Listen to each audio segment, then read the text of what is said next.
आज हम इस वीडियो में पॉलिटिकल पार्टीज़ के टाइप को डिस्कस करेंगे और ये देखेंगे कि इंडिया में पॉलिटिकल पार्टी का कौन सा टाइप यहाँ पर पॉपुलर है। ओके, तो हम स्टार्ट करते हैं कि किस तरह से पॉलिटिकल पार्टी के जो टाइप्स है वो वर्ल्ड में मतलब एक तरह से पॉपुलर है या लोग या कंट्री जो है वो उसे यूज़ कर रही है। तो यहाँ पर मोस्टली 3 टाइप की जो पॉलिटिकल पार्टी होती है वो होती है, एक है वन पार्टी सिस्टम, सेकंड आती है 2 पार्टी सिस्टम और थर्ड जो टाइप है पॉलिटिकल पार्टी का वो है मल्टी पार्टी सिस्टम। ओके, अब यहाँ पर हम सबसे पहले वन बाय वन एक एक करके हम इन पार्टीज़ के मेरिट और डिमेरिट को डिस्कस करेंगे। तो सबसे पहले जो पॉलिटिकल पार्टी का टाइप हम डिस्कस कर रहे हैं वो है वन पार्टी सिस्टम।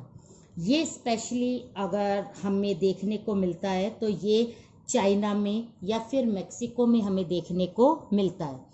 तो यहाँ पर सबसे पहले अगर हम इसकी मेरिट की बात करें तो इसकी मेरिट अगर वन पार्टी सिस्टम है, अगर कंट्री में एक ही पार्टी रूल कर रही है, एक ही पार्टी कंट्री को कंट्रोल कर रही है, तो ऑब्वियस एक ही लीडर होगा जो पीएम या प्रेसिडेंट होगा, पूरे कंट्री को वो क्या करेगा, हैंडल करेगा। यहाँ पर किसी तरह की कोई अपोजिशन पार्टी नहीं होगी। तो अपोजिशन पार्टी नहीं होने से कोई कॉन्फ्लिक्ट भी नहीं होगा। सारा का सारा जो मतलब रिस्पॉन्सिबिलिटी होगी किसके ऊपर होगी, उस लीडर के ऊपर जो कि उस पॉलिटिकल पार्टी का लीडर है। तो यहाँ पर सिर्फ एक ही पॉलिटिकल पार्टी है जो पूरे एडमिनिस्ट्रेशन को संभालती है। सही काम करने पर अप्रिसिएशन भी मिलता है और गलत काम करने पर भी वो जरूरी नहीं है कि इस बात के लिए अकाउंटेबल हो। क्यों? क्योंकि कोई अपोजिशन पार्टी है ही नहीं उससे सवाल जवाब करने के लिए। सिर्फ वो ही है, अच्छा काम करे तो भी ठीक है, बुरा काम करे तो भी ठीक है। तो हम इसकी मेरिट्स में देखते हैं। सबसे पहले अगर हम बात करें तो यहाँ पर स्टेबिलिटी रहती है। बिल्कुल, जहाँ पर एक ही पॉलिटिकल पार्टी है तो वहाँ पर सरकार जो है हमेशा मेजॉरिटी की बनती है, पूरे टेन्योर को कंप्लीट करेगी। उसे कोई भी डिसमिस करने के लिए कोई दूसरी पार्टी या दूसरे जो लोग हैं वो एक होकर उसको मतलब उसके रास्ते में बैरियर्स जो है वो क्रिएट नहीं करेंगे। तो सरकार की यदि स्टेबिलिटी हमें देखनी है तो सबसे सही सिस्टम क्या होता है, वन पार्टी सिस्टम। सेकंड चीज आती है जो हर एक कंट्री के लिए बहुत ही ज़्यादा इम्पोर्टेंट है, वो है इकोनॉमिक प्रोग्रेस। अगर हम बात करें डेवलपमेंट की तो डेवलपमेंट का मतलब ही इकोनॉमिक से है। अगर हम इकोनॉमिक प्रोग्रेस की बात करें तो वन पार्टी सिस्टम से सुटेबल कोई सिस्टम नहीं हो सकता, क्योंकि इसमें डिसीजन जो होते हैं वो बहुत क्विक लिए जाते हैं। यहाँ पर पूरे कंट्री के सारे पॉलिटिकल पार्टीज को मिलाकर उनसे मीटिंग करके, कॉन्फ्रेंस करके या मतलब कोई प्रोसेस के थ्रू ऐसा डिसीजन नहीं लिया जाता। यहाँ पर किससे एक्सपोर्ट करना है, कौन सी कमोडिटीज़ को हमें इंपोर्ट करना है, ये सारी चीज़ें बड़ी ही क्लियर रहती है। उन्हें पता रहता है कि हमें किस तरह के डिसीजन लेने हैं, डिसीजन को किस तरह से इम्प्लीमेंट करना है। तो इसका मतलब है उनका पूरा फोकस किस पर रहता है, प्रोग्रेस पर। वो किसी तामझाम में नहीं फंसते, किसी कॉन्फ्लिक्ट में नहीं फंसते। अगर उन्हें डिसीजन लेना है तो वो किसी को जवाब नहीं देंगे, वो सिर्फ डेवलपमेंट के बारे में सोच रहे हैं, इसीलिए उन्होंने डिसीजन लिए और इकोनॉमिक प्रोग्रेस हुई है। ठीक है, नेक्स्ट आता है यूनाइटेड सिस्टम। यूनाइटेड सिस्टम तो हो गई, क्यों? क्योंकि पार्टी कितनी है, एक पार्टी है, एक पार्टी पूरे कंट्री को संभाल रही है। अगर एक पार्टी होगी पॉलिसी भी एक होगी।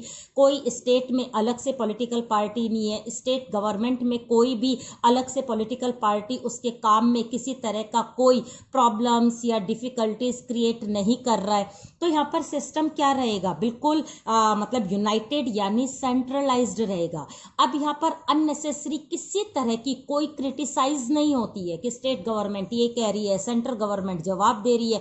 और इस काम में क्या चीज मतलब रह जाती है, वो है डेवलपमेंट का काम, वो अधूरा रह जाता है। सिर्फ जो सरकारें होती है वो दूसरी पार्टियों को जवाब देती ही रह जाती है और वो इस चीज में अपनी कंट्री की प्रोग्रेस को भूल जाती है। तो यहाँ पर सिस्टम कैसा होता है, सेंट्रलाइज्ड होता है, एक ही लीडर के हाथ में होता है, इससे यूनिटी रहती है, टाइम वेस्ट नहीं होता है, जनता एक से जुड़ी रहती है। तो इसलिए ये सिस्टम जो है, इससे लोगों के अंदर जो फीलिंग्स क्रिएट होती है वो होती है यूनिटी की। ठीक है, अब हम बात करते हैं इसके डीमेरिट की। अब कोई भी सिस्टम है, अगर उसकी मेरिट है तो ऐसा नहीं है कि उसकी डीमेरिट नहीं होगी। अब अगर हम इसके डीमेरिट की बात करें तो डीमेरिट में सबसे बड़ी चीज जो हम बार बार अपने जो सिविक्स है यानी जो पॉल साइंस का एक सब्जेक्ट होता है उसमें हम यही देखते हैं कि डेमोक्रेसी जो है वो कौन सा कंट्री फॉलो करता है और कौन सा कंट्री नहीं करता है। अगर जिस कंट्री में वन पार्टी सिस्टम है तो वहां पर डेमोक्रेसी के वो हमेशा क्या रहेगा, अगेंस्ट में होगा। क्यों? क्योंकि यहाँ पर कोई फ्रीडम नहीं है, एक्सप्रेशन नहीं है, यहाँ पर अपने व्यूज को कोई एक्सप्रेस नहीं कर सकता है, यहाँ पर क्रिटिसाइज नहीं कर सकता है, गवर्नमेंट को कुछ बोल नहीं सकता है। तो इसका मतलब है डेमोक्रेसी नहीं है। दूसरा अगर हम इसकी बात करें इसकी डीमेरिट की, तो ये जो सिस्टम है ये सिस्टम है इररिस्पॉन्सिबल सिस्टम। इररिस्पॉन्सिबल कैसे है, हम बार बार बात कर रहे हैं। यहाँ पर स्टेबिलिटी है, एक लीडर है, इकोनॉमिक प्रोग्रेस होती है, एक लीडर है, यूनाइटेड सिस्टम है, मीन्स सेंट्रलाइज्ड सिस्टम है क्योंकि एक लीडर के हाथ में सारा कंट्री रहता है। तो इसका मतलब है वो जो हेड है वो हेड अगर उससे कोई सवाल जवाब करे तो वो इसके लिए पर्सनली कभी भी रिस्पॉन्सिबल नहीं होता। वो एब्सोल्यूट पावर है, वो रिस्पॉन्सिबल नहीं है, वो अकाउंटेबल नहीं है, वो किसी का सवाल जवाब का उससे कोई मतलब नहीं है। वो सिर्फ अपने डिसीजन लेता है, डिसीजन सही हो गया तो ठीक है, गलत हो गया तो ठीक है। तो यहाँ पर रिस्पॉन्सिबिलिटी जो है वो वन पार्टी सिस्टम कभी भी कभी भी उठाती नहीं है, कभी भी अपने एक एज अ बर्डन वो रिस्पॉन्सिबिलिटी को नहीं लेती।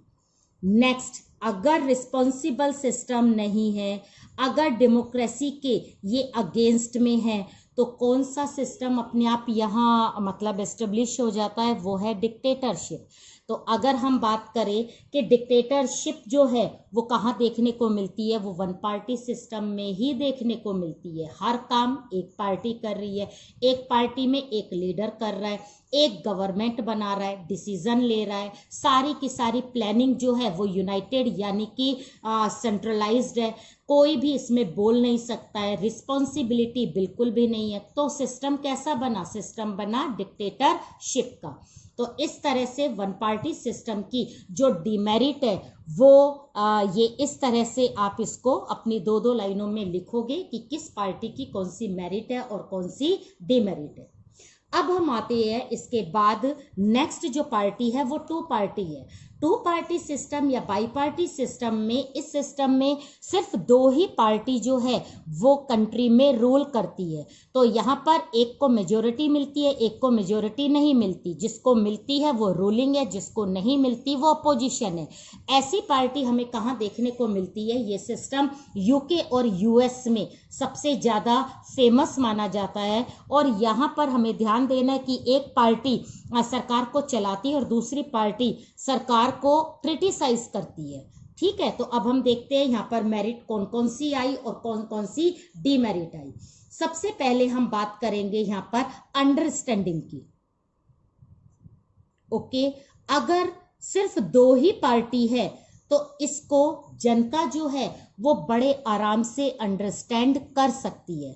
जो भी सूचनाएं होती है, जो भी इंफॉर्मेशन होती है, जो भी मैटर होता है, उनको बड़े आसानी से जनता को समझाया जाता है। कोई भी मैटर होता है उस पर जो व्यूज होते हैं पॉलिटिकल पार्टी के, तो जनता बड़े आराम से ये समझ जाती है कि कौन सी पार्टी क्या कह रही है, कौन सी पार्टी का कौन सा मैनिफेस्टो है, किस पार्टी ने अपनी ऑब्जेक्टिव में कौन कौन सी बातें कही है। क्यों? क्योंकि पार्टी सिर्फ दो ही है। तो दो पार्टी को समझना जो होता है जनता के लिए बहुत इजी होता है। और हमारी बुक में जो एनसीईआरटी की बुक में, उसमें एक बच्चा एक स्टेटमेंट भी दे रहा है कि इतनी सारी पार्टीज जो होती है उसका नाम लर्न करना भी मुश्किल होता है, तो ये कोएलिशन कैसे बनाती है। तो यहाँ पर इस प्रॉब्लम को बिल्कुल सॉर्ट आउट किया हुआ है कौन सी पार्टी सिस्टम में, टू पार्टी सिस्टम में। क्योंकि यहाँ पर जो पार्टी होती है सिर्फ दो होती है और उन दोनों पार्टी के बारे में जो भी इंफॉर्मेशन इंफॉर्मेशन होती है या वो पार्टी अपना जो काम करती है उसको समझना जो होता है वो वोटर्स के लिए बहुत ज़्यादा इजी होता है। ठीक है, नेक्स्ट आती है यहाँ पर भी ये जो मेरिट है ये टू पार्टी सिस्टम में भी रहती है, जिसे हम बोलते हैं स्टेबिलिटी। अगर हम सिंपल स्टेबिलिटी की बात करें तो वन पार्टी सिस्टम में भी सरकार जो थी वो स्टेबल थी, लेकिन यहाँ पर हम स्टेबिलिटी की इसलिए सही तरीके से बात कर रहे हैं क्योंकि यहाँ पर सरकार की स्टेबिलिटी तो रहती है, प्लस जो अपोजिशन पार्टी होती है वो भी स्ट्रांग होती है, क्योंकि यहाँ पर दो पार्टी है। अगर स्टेबिलिटी रूलिंग पार्टी की है तो स्टेबिलिटी जो होती है वो अपोजिशन पार्टी की भी होती है। अगर सरकार को बनाने के लिए हमें एक मजबूत पार्टी मिलती है तो सरकार को क्रिटिसाइज करने के लिए, उसको कंट्रोल में करने के लिए जो अपोजिशन पार्टी होती है वो भी क्या होती है, स्ट्रांग होती है। ठीक है, अब नेक्स्ट हम बात करते हैं रिस्पॉन्सिबिलिटी की।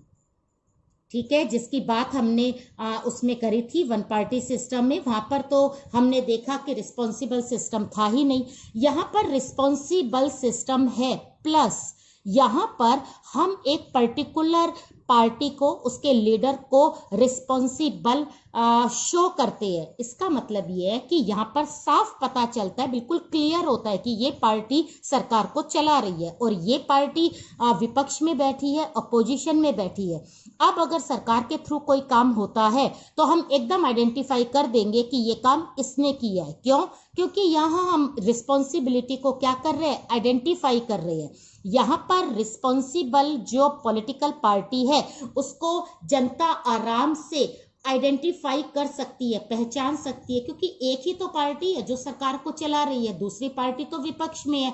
यहाँ पर तो कोएलिशन का कोई दूर दूर तक नामो निशान नहीं होता है। तो इसका मतलब है जो सही काम कर रही है, जो गलत काम कर रही है, वो सारी की सारी जो भी चीज है वो हम एक पार्टी के ऊपर मतलब इंडिकेट कर सकते हैं। ठीक है, नेक्स्ट अगर हम बात करें यहाँ पर डीमेरिट की, तो डीमेरिट में सबसे पहले हम टू पार्टी की डीमेरिट अगर देखें तो पहला है लिमिटेड चॉइस।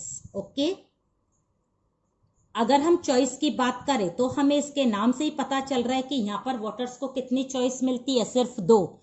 लेकिन अगर उसे लगता है कि ये दो पॉलिटिकल पार्टी का जो एजेंडा है, जो मैनिफेस्टो है, जो ऑब्जेक्टिव है, मेरे से मैच नहीं हो रहा, क्या करे जनता? कुछ नहीं कर सकती, उनको तो उन दो में से ही क्या करना है, चूज करना है। तो यहाँ पर हमें चॉइस जो होती है वो बहुत कम मिलती है। नेक्स्ट आता है मेजॉरिटी। मेजॉरिटी एक पार्टी की होती है, वो हमने देख लिया है, और एक ही पार्टी की मेजॉरिटी अपोजिशन में होती है। तो जिस पार्टी को मेजॉरिटी मिली है, हो सकता है वो डिक्टेटर हो जाए, क्योंकि उसे पता है कि वो उसकी पूरी मेजॉरिटी है, वो 5 साल तक या 7 साल तक जो भी उस कंट्री का टेन्योर है उस टाइम पीरियड तक उसे कोई नहीं हटा सकता। तो इस मेजॉरिटी के मतलब बेनिफिट में वो as a dictator role play करने लग जाती है। ठीक है, और लास्ट हम बात करते हैं डिवाइड ऑफ नेशन। दो पार्टी में सबसे बड़ी जो डिमेरिट है वो यही मानी जाती है। क्यों? क्योंकि यहाँ पे दो पार्टी होती है, दो ऑब्जेक्टिव होता है, बिल्कुल क्लियर कट होता है। अब वहां पर जनता को पता होता है कि इन दो पार्टी के अलावा और कोई पार्टी नहीं है, तो आधी जनता एक के साइड, आधी जनता एक के साइड हो जाती है। इससे कंट्री क्या होता है, डिवाइड हो जाता है। अगर इन दो पार्टी के इंटरेस्ट अलग अलग है तो जनता के भी दो ग्रुप बन जाते हैं और उनके इंटरेस्ट भी क्या हो जाते हैं, अलग अलग हो जाते हैं, जिससे नेशन के डिवाइड होने का खतरा बन जाता है। हो सकता है वो दोनों ही ग्रुप पावरफुल हो जाए इन फ्यूचर और लड़ाई शुरू हो जाए तो कंट्री क्या हो जाए, डिवाइड हो जाए। तो ये एक सबसे बड़ी डिमेरिट जो होती है वो टू पार्टी सिस्टम की मानी जाती है। अब हम लास्ट पार्टी का सिस्टम देखते हैं जो हमारे इंडिया में सेटअप है, जो हमारी इंडिया में बहुत फेमिलियर है, उसको बोलते हैं मल्टी पार्टी सिस्टम। हमारे कॉन्स्टिट्यूशन में प्रोविजन है कि हमारे यहाँ पर काफ़ी सारी पॉलिटिकल पार्टीज हो सकती है, एग्जिस्ट हो सकती है, कोई भी पॉलिटिकल पार्टी बना सकता है और इलेक्शन में स्टैंड कर सकता है। ठीक है, अब हम इसकी सबसे पहले मेरिट देख लेते हैं। तो मेरिट सबसे पहले जो है वो रहती है चॉइस की। वोटर्स को इतनी चॉइस मिलती है कि उसे लगता है कि अगर मेरा ऑब्जेक्टिव इससे फुलफिल नहीं हो रहा तो नेक्स्ट इलेक्शन में मैं दूसरी पॉलिटिकल पार्टी को क्या दूंगा, वोट दूंगा। इतनी सारी चॉइस उसको क्या मिलती है, सिर्फ और सिर्फ मल्टी पार्टी सिस्टम में मिलती है। सेकंड चीज यहाँ पर आता है अकाउंटेबिलिटी।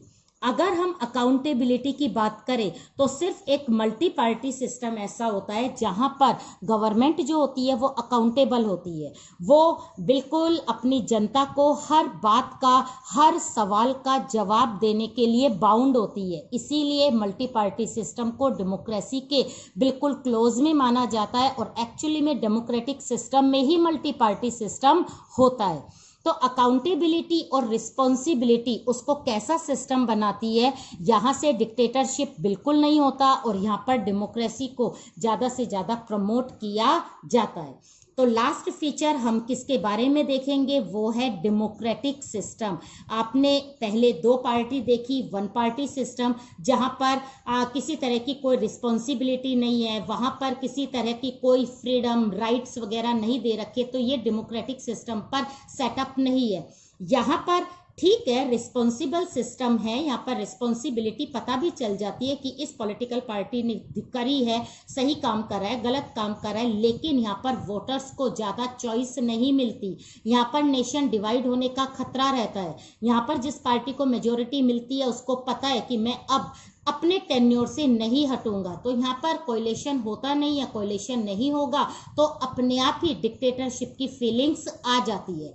लेकिन मल्टी पार्टी सिस्टम में बहुत ज़्यादा पॉलिटिकल पार्टी होने के कारण यहाँ पर एक डेमोक्रेसी सिस्टम जो है वो सेटअप रहता है। यहाँ पर जनता को अपने व्यूज़ को एक्सप्रेस करने के लिए, यहाँ पर क्रिटिसाइज करने के लिए जनता बिल्कुल क्या रहती है, फ्री रहती है, जिसे हम कहते हैं डेमोक्रेटिक प्रिंसिपल।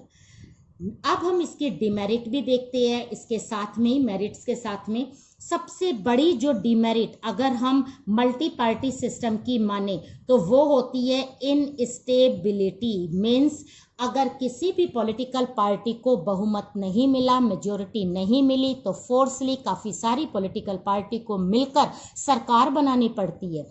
अब ये सरकार कोएलिशन की होती है, जिससे हो सकता है सरकार काफ़ी टाइम तक चले और हो सकता है वो मतलब 6 महीने में ही वापस डिसमिस हो जाए, 1 साल में हो जाए, 2 साल में हो जाए, फिर वापस क्या आएगा, री इलेक्शन होगा। तो यहाँ पर सबसे बड़ी दिक्कत किस चीज़ की होती है, कोएलिशन की।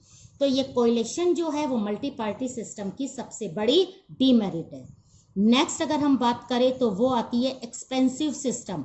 कौन सा होता है एक्सपेंसिव सिस्टम, मल्टी पार्टी। क्यों? क्योंकि यहाँ पे बहुत सारी पॉलिटिकल पार्टीज जो है वो इलेक्शन में स्टैंड करती है।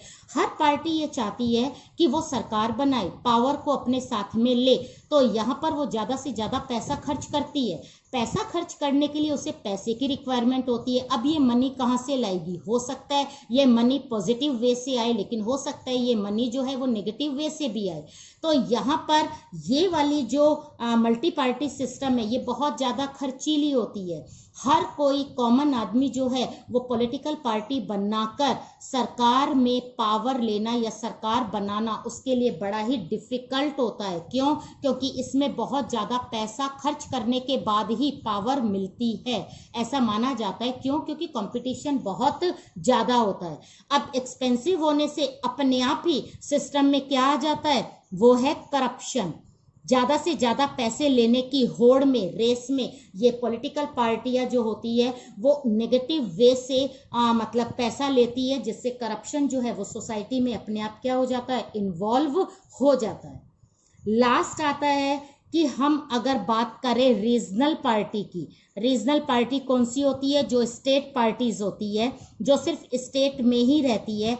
ऐसी पार्टी के लिए वर्क करना क्या हो जाता है, बड़ा ही मुश्किल हो जाता है, क्योंकि मल्टी पार्टी सिस्टम में डेवलपमेंट करने का मेन जो टास्क रह जाता है वो सिर्फ बड़ी पार्टियों के पास रह जाता है। ये जो छोटी पार्टी होती है, रीजनल पार्टी होती है, ये पार्टीज जो अपने सिंपल अपने एरिया का ग्रोथ करना चाहती है, अपनी सोसाइटी को आगे बढ़ाना चाहती है, उनके इंटरेस्ट के बारे में कोई नहीं सोचता। तो यहाँ पर हम बात करते हैं नॉट हेल्पफुल की। तो रीजनल पार्टीज के लिए ये मल्टी पार्टी सिस्टम बिल्कुल भी हेल्पफुल नहीं है, क्योंकि ऐसी पार्टीज ज़्यादा ग्रोथ नहीं कर पाती मल्टी पार्टी सिस्टम में। तो ये अपने पर्टिकुलर एरिया का ग्रोथ, उसका डेवलपमेंट, उसकी रिस्पॉन्सिबिलिटी पूरी नहीं कर पाती है, क्योंकि उनको स्पेस ही नहीं मिलता बड़ी बड़ी पार्टियों के बीच में।